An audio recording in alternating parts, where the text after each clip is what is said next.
All right, you guys. I'm recording this video on a Friday. You're probably going to get to start watching it on a Monday. I hope you all had a great weekend. We're in the progressive era right now. I've done one lecture where I kind of laid out the basics behind the progressives. Where are we trying to progress to? Who or what type of progress are we talking about? And then you guys have done a discussion board on muckrakers. And I'll just say, again, this is a Friday, so I haven't been able to read them all, but you guys are nailing it on that muckrakers discussion board. It seems like you're understanding the quote and you're thinking about the importance of a free press and the role of journalism in moving America towards progress. And that's not an easy issue to talk about, but you guys are making good connections to today.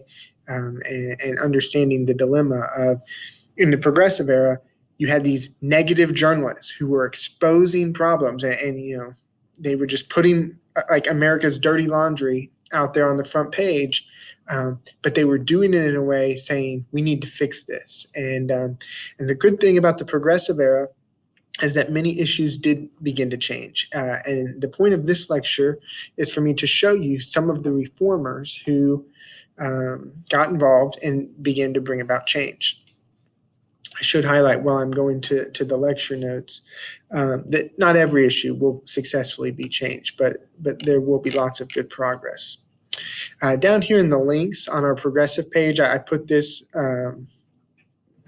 link, Reformers in the Progressive Era lecture notes.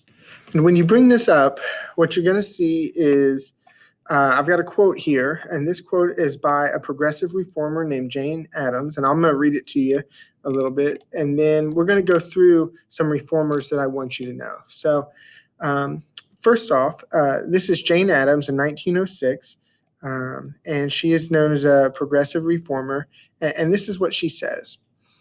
It has been well said that the modern city is a stronghold of industrialism, quite as the feudal city was a stronghold of militarism.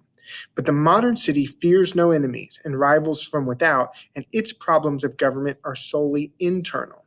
Affairs, for the most part, are going badly in these great new centers, in which the quickly congregated population has not yet learned to arrange its affairs satisfactorily. Insanitary housing, poisonous sewage, contaminated water, infant mortality, the spread of contagion, adulterated food, impure milk, smoke-laden air, ill-ventilated factories, dangerous occupations, juvenile crime, unwholesome crowding, prostitution, and drunkenness are the enemies which the modern city must face and overcome would it survive.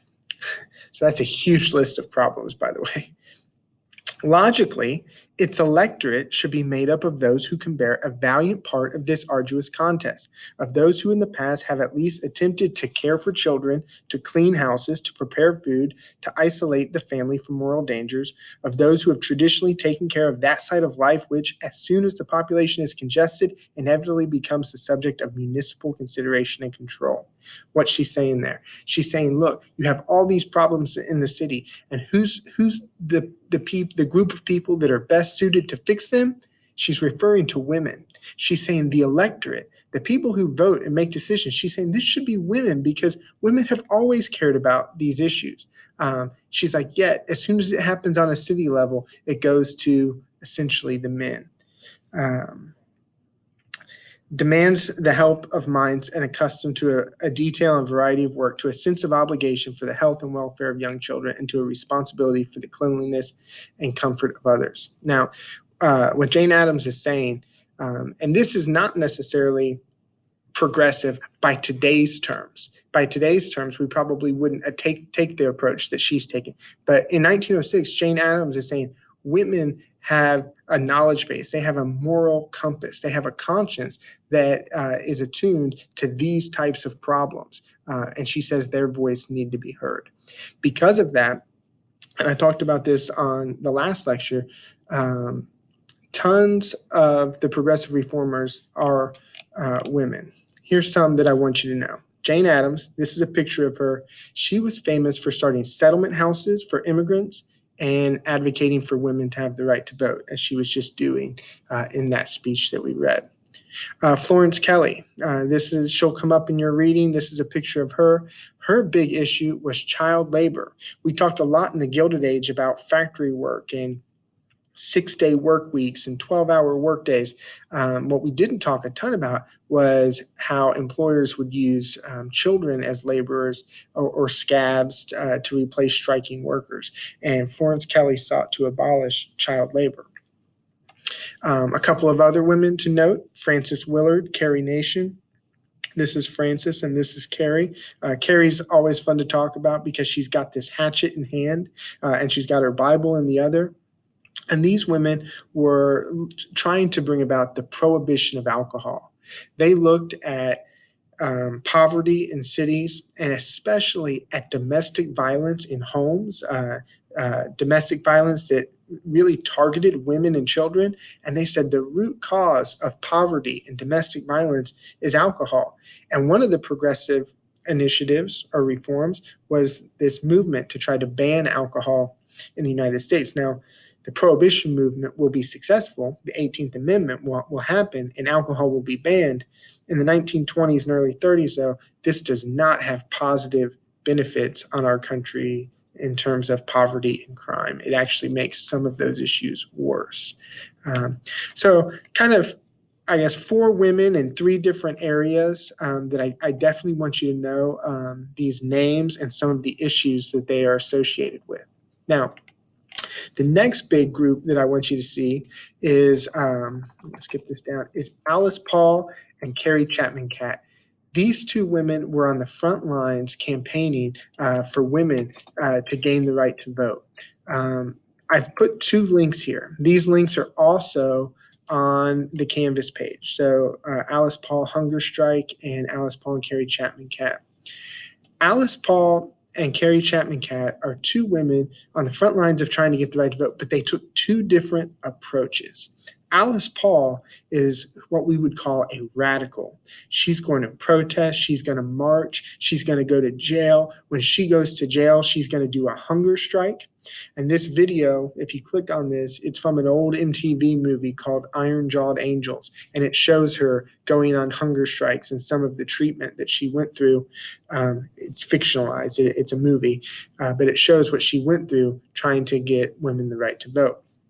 Carrie Chapman Catt, on the other hand, took a more moderate approach. It was still radical in trying to bring about an amendment and change, but she did it in a strategic way or in a diplomatic way where she would sit down and have sit downs with the president and she would negotiate with congressmen and she kind of played the game in a more realistic manner. This article does a good job of comparing the 2 women and how they wanted the same objective, but had 2 very different approaches to get there. So I really encourage you to watch the video and to read the article. Lastly, on this reformers lecture, I want to shift away from women reformers and just talk about 2 African-American men who were trying to change racial equality. You've got an assignment coming up later this week where you're going to do a Booker T. Washington and W.E.B. Du Bois short answer. Much like Alice Paul and Carrie Chapman Catt, Booker Washington was the more kind of gradual, realistic, and W.E.B. Du Bois is probably the more radical, aggressive, in-your-face person. There's more differences between these 2 that I think you can explore.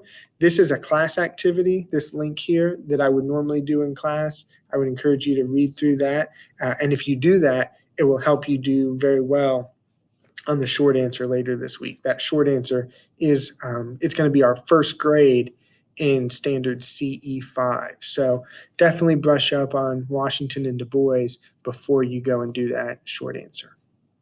Okay, that's it for today. I'll be seeing a lot of you this week, either on Monday, Tuesday, or Thursday, Friday, and we'll have some time in class to flesh this out a little bit more. Thanks, and have a great day.